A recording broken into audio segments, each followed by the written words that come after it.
Luke chapter 15.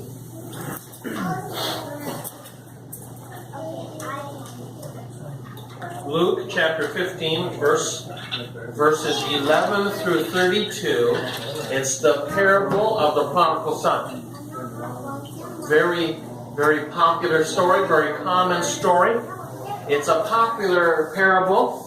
I know that you've read the parable of the prodigal son before, but I want to examine it carefully. We need to look at it again. Amen. And maybe find a new focus there. The prodigal son, the story here of the prodigal son, a majority of the story is about leaving. I know many times when we hear the prodigal son story, in our minds, very quickly we go to the end because we like happy endings, and so we think about the end of the story. But a majority of the story is actually about leaving and about being gone. So that's the focus that I want to look at. The word prodigal, the word origin comes from Latin, prodigus, meaning lavish, and then the way that it's used and some of the other words that it's connected to are related more to the idea of wasteful. There is such a thing as lavish, but then lavish and it's a waste in this case. So it's related to wasteful. So this prodigal son story, as we look at it, there's lessons for parents, obviously. I think that sometimes we think, okay, so there's lessons there for parents. It talks about a father and son, so there's lessons there for parents. That's true. But also, when Jesus told this story, who was in his audience? Everyone, right? So he was talking to parents, and some of you are parents. He was talking to grandparents, and some of you are grandparents. There were people there who were teachers. And I know some of you are teachers, and so that means that you have interaction with other children often, right? And so there's still lessons there for those as well. There are lessons for those who are seeking the lost. That should be each one of us, right? Because as we try to reach out to others and be a witness to others, we're seeking the lost in some way. And this prodigal son, the application is to the lost. Amen. There's also lessons in here about God and about how He works. So as we read through the parable and as we study this, there's lessons about God, how He works, what He does, what He doesn't do. And so I think it's good for all of us. If Jesus could preach it to a large crowd, then I think that it means that applies to each one of us. Even though I look at some of you and you're not parents and you're not teachers, that's okay. You may fall in one of the other categories. There's lessons there for each one of us in this parable. So that's why we need to look at it. Luke chapter 15, verse 11. Verse 11, he said, a certain man had 2 sons. A certain man, that means that it's directing the attention towards somebody. And it says that this certain man had 2 sons. So he's a father. The application of the parable means that this is talking about God the Father. So God the Father, this is something that He has. And because this is God, as we read through the parable, because He's God, He acts different than we would. Right? Yeah. We're sinful, so we do some things that we shouldn't do. God is perfect, all-knowing, all-powerful. So He acts different than we would. He also acts different than we possibly could.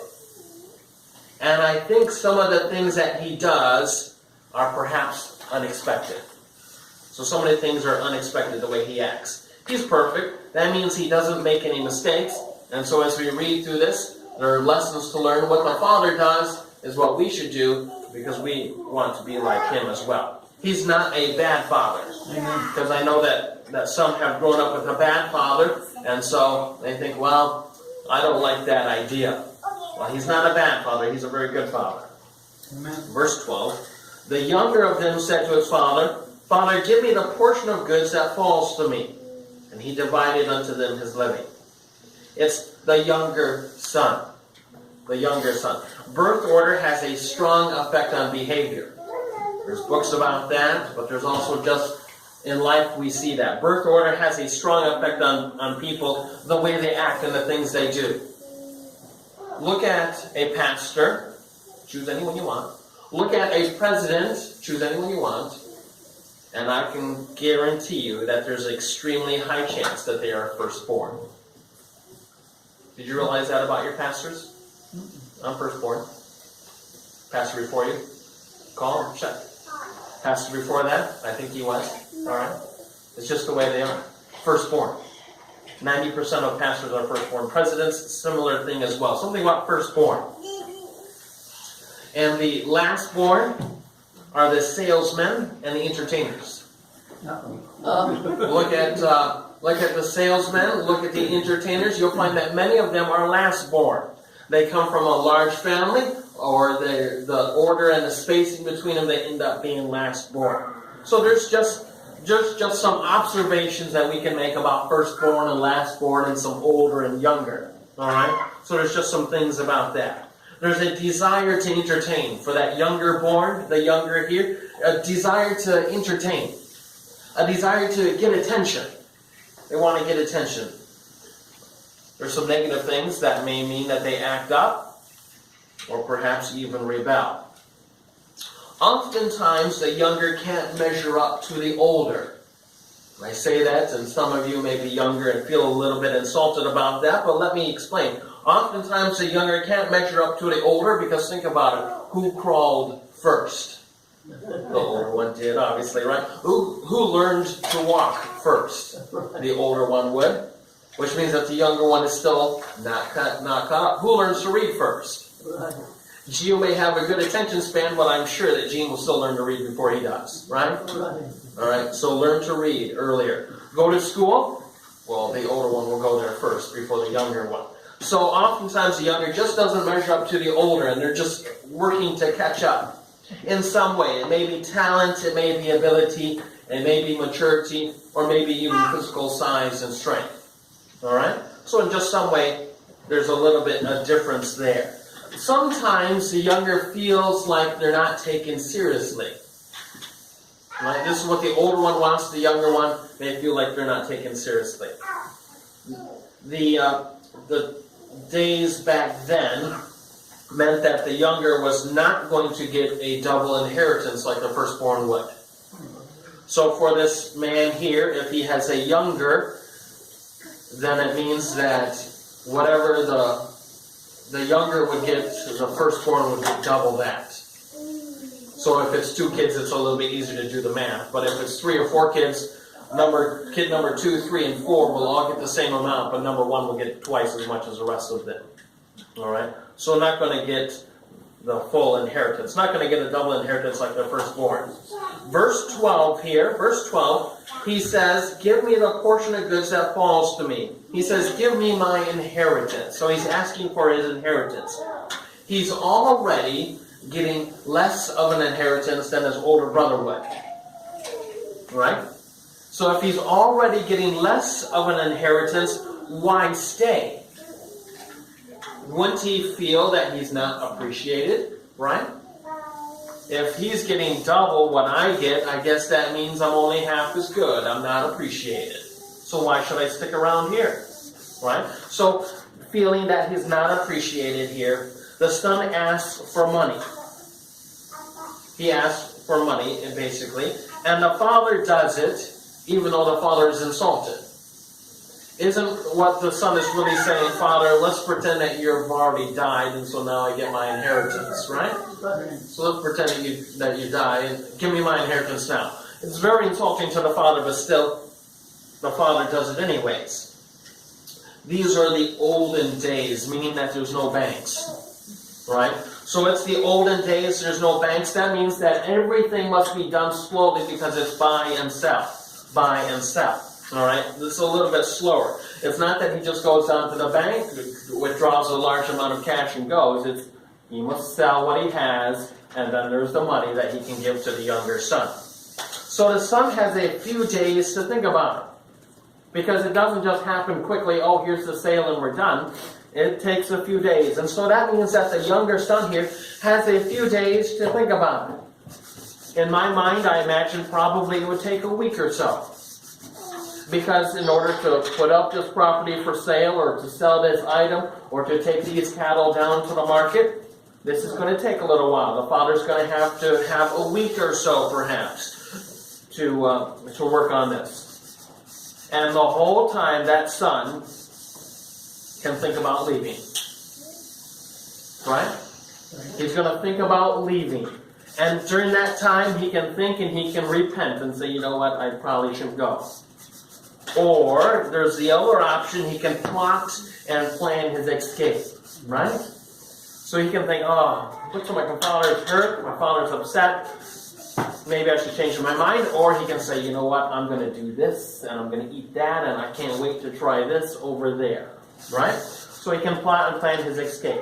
I doubt that the son gets his full inheritance. Think about it. If the father suddenly has to give him his inheritance and he has to go to the bank, and there's no bank, so that means he has to sell this property fairly quickly. That means you can't wait for the nice high price. I got to sell it now. Right? So that means that the price is going to go down a little bit. So I don't think that the son gets his full inheritance, just what can easily and quickly be sold for money. So there's some changes there, but that takes a little while. So he's going to lose out on a little bit, but still he's going to get a nice pile of cash. Maybe the son doesn't say that he's leaving. Maybe while everything's being turned into money, maybe the son doesn't say that he's leaving, but I know that his parents and his brother can know. His parents and his brothers, they would know what he's doing. During this time of converting the goods into money, during that time, there's going to be pain. There's going to be pain. The father, the parents, the brother, they know that he's leaving, and there's the emotion there of pain. Verse 13, not many days after, the younger son gathered all together, took his journey into a far country, and there wasted his substance with riotous living. He leaves. There's pain. I think another emotion there would be anger. Why did he leave? Disappointment. But that's all left in the house. In the house, there's pain, anger, and disappointment there at home. But he's leaving. And he's really leaving. He knows that he's making pain, so that means he's really leaving. Right. Really, actually leaving. There was a little boy, he decided that he was going to run away from home, so he packed up a few little things, and then he went out and he walked around the block, and he went around the block multiple times, and so finally a neighbor said, hey, little boy, what are you doing? And he said, I'm running away from home, but my parents won't let me cross the street. The prodigal is not a little boy, right? He is not following any of their rules anymore. He's not taking any of their instructions anymore. He's not a little boy. He wants to totally forget his family. Understand? Yeah. He is really leaving. He wants to totally forget his family, forget the family rules, and go as far as possible. Verse 13 says, a far country. He has to go to a far country because the influence of his father. His father is a powerful, rich man. That means that he's going to have an influence in that area. The father is rich, and so the surrounding area knows him. So the prodigal son can't go just a little ways. He has to go to a far country because the folks around him know him. Right. You know, God has such an influence. God has such an influence, and if He's part of our family culture, part of our life, then God, when He has such an influence, it's a powerful influence that makes it hard to escape. Mm-hmm. Have you thought about that? It's a powerful influence, hard to escape.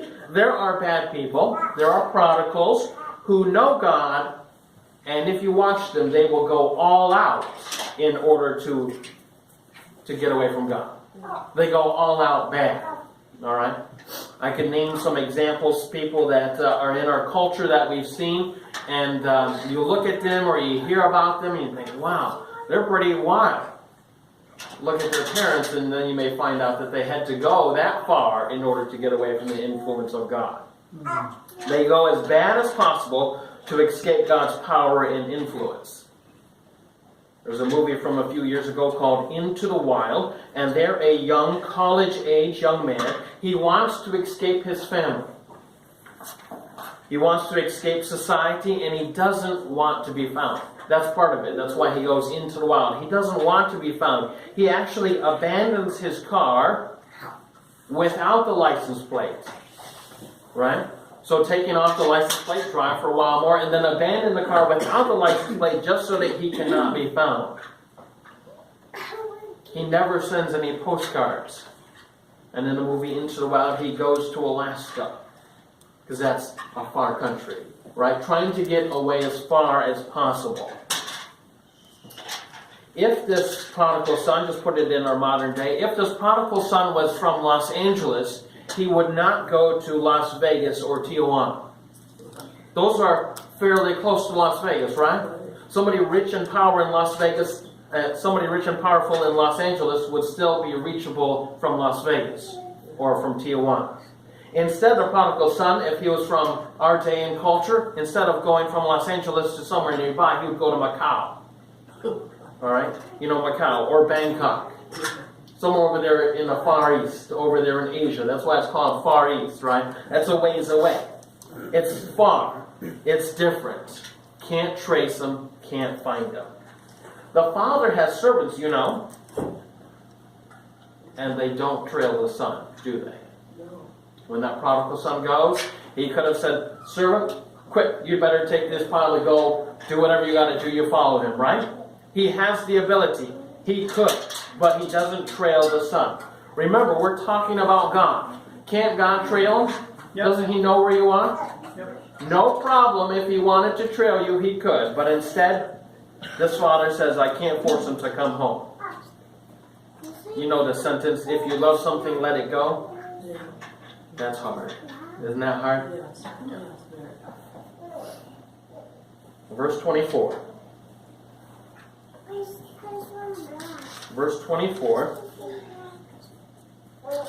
For this my son was dead and is alive again. He was lost and is found, and they begin to be married. Here he says, this is the father's words, he says, my son was dead. You understand what that means? Have any of you had to bury a kid? That's pretty tough, I think. Alright. He says, my son was dead. There in Jakarta, Indonesia, January 28th of 1999, there was a young man. His name was Cyrus. A young man there, he died. His name was Cyrus, and his father describes the loss. Because I haven't had to bury anyone. Thankfully, I haven't had to bury any children. I have to rely on somebody else who describes it. And he says, these are the father's words here. He says, Cyrus's death, the death of any child, is the death of an unfulfilled life. The promise of things to come. It is deep, painful, and it hurts beyond any words of descriptions. Yet he describes it some for us. He says here, these are, I think, very insightful words here. He says, the longer a child is with his family, the more painful his departure becomes. The death of a child like Cyrus is even more hurtful because Cyrus was not a baby, not an innocent child who could not communicate. Nor was he a teenager whose life experiences were not yet mature. All right? So, he says, Cyrus's death is even more painful because at the age of 25, we can talk to him. And we can exchange ideas because he's no longer a baby. And I think, in my mind, I could picture the prodigal son being that 20-something-year-old age, right? He was a young adult of 25, but in our eyes, still a baby, because a child, no matter his age, is still, in the eyes of parents, will always be their baby. A part of us who is separated, independent from us, and with a mind of his own, but nevertheless, a piece of us. All the potentials in him which he showed to us as he matured and that had happened are now all gone.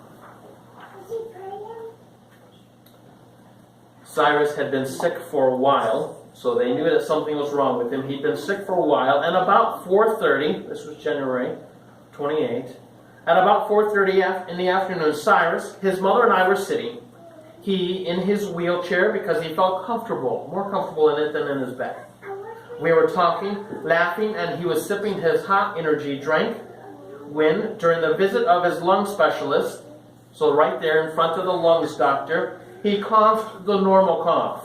Then 2 or 3 seconds later, he coughed fresh blood, and pieces of himself came out of his mouth and nose.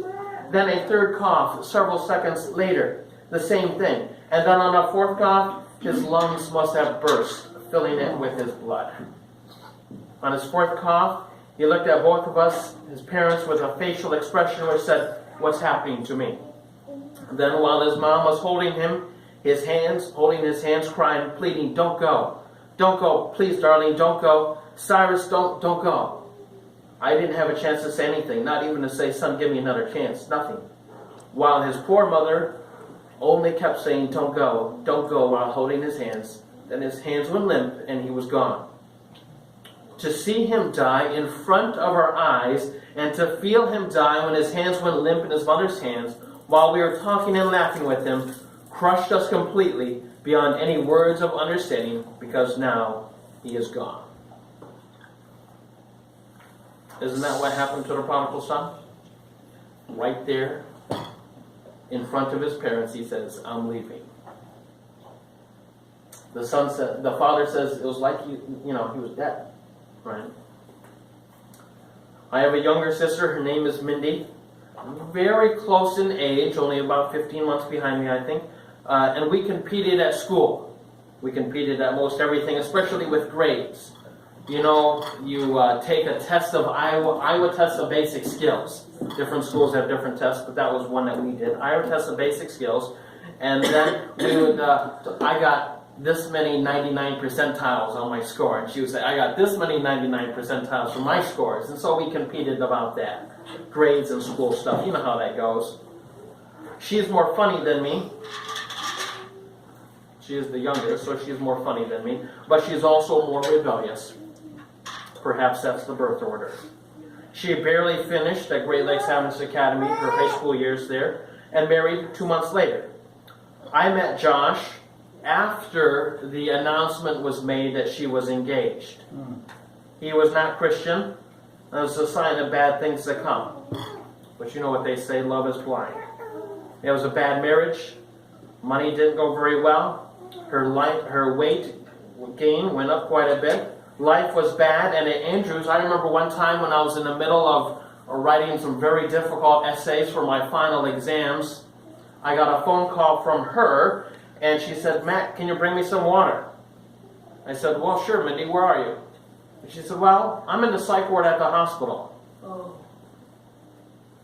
She had attempted suicide at that point. That was horrible. Slight improvement over a few years. She became a teacher and then a second marriage. And she got her master's in English. Now she's still working on her PhD. I remember in the summer of 2011, she arrived by plane, and my parents picked her up, and they went out to eat at Olive Garden, and so she said, "Well, I don't know how to tell you this nicely, so I'll just tell you I'm a lesbian now. And so I'm divorcing, and I'm going to change my last name to Lynn Scott." That was very abrupt and very sudden and very shocking. Not much of a Christian. My parents were crushed. It was like a death, but it was right in front of their eyes. Right. Almost like death. One time, my sister even flew to Michigan from Idaho, came, visited a friend or two, and never told my mom that she was in the same state, and then went back home. Does that sound like the prodigal son? Yeah. I think there's some similarities there. But occasionally, she'll show up for holidays. More recently, she shows up for more things. Mindy's a prodigal. She's not quite dead, but she is definitely spiritually lost. I'm close to my parents. I'm very close to my dad, and so I can see their pain, right? Especially when it was fresh and when it had just happened. What can I do? What can they do? What can God do? The parable of the prodigal son is not a parable, but real life for many, right? You have lost prodigals that you know about, so it's real life for many. In this sermon series, we're going to examine some different prodigals. We're going to see what we can do, and we're going to see what God can do when the prodigal leaves. Our closing hymn is number 287. 287.